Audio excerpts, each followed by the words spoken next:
This is strange to me as I don't know what to do or even how to process this. I work at a call center that takes calls for a rather large internet mobile phone company. Today was like any other day. I sit down, open the windows I need, and get ready to answer some calls.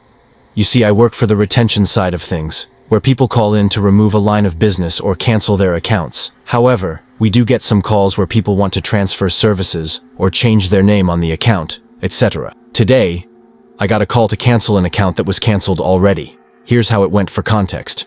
I opened the call with my normal one. Thank you for calling. Company here. My name is Eric. How can I help you?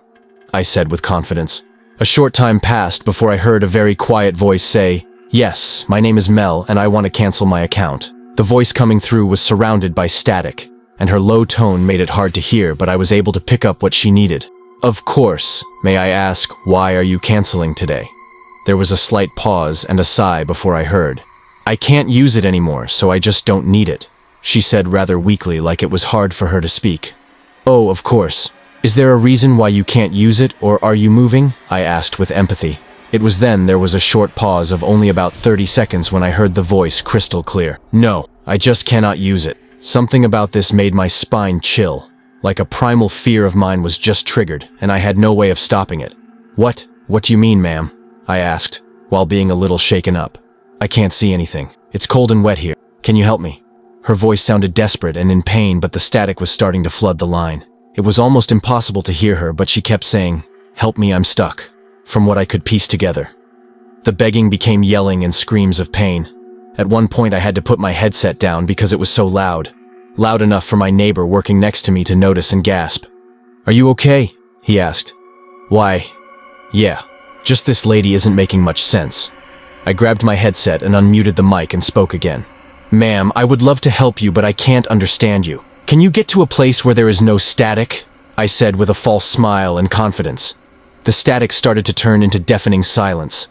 I sat floating in an ocean of silence for what seemed like an eternity, until I heard her voice coming through very faintly. "Can you see if there is service available at my address?" She sounded like a muffled whisper or a faint cry. I looked at the address on Google Maps, and it was just an old stone wall and a well at the center. "Ma'am, the address you gave me doesn't exist. Is there a new address I can look up?" She was silent, but with a hushed tone spoke, "No, it's cold and wet. Help me. I can't move." The static started to come back, slowly raising in tone, as she spoke to an ear-splitting volume after she said, "I can't move." I lowered my headphone volume, but that didn't help. It just kept getting louder, even when I muted it. I then got a notification on my Google Maps, and when I opened it up, the camera was moving as if someone was holding it. It slowly walked toward the well. The feeling of dread was something I never felt, but at this time, I felt true fear. Like something was going to hurt me if I kept watching, but try as I may, I couldn't close the tab or even reset the computer. I was stuck watching this thing walk toward the dilapidated well.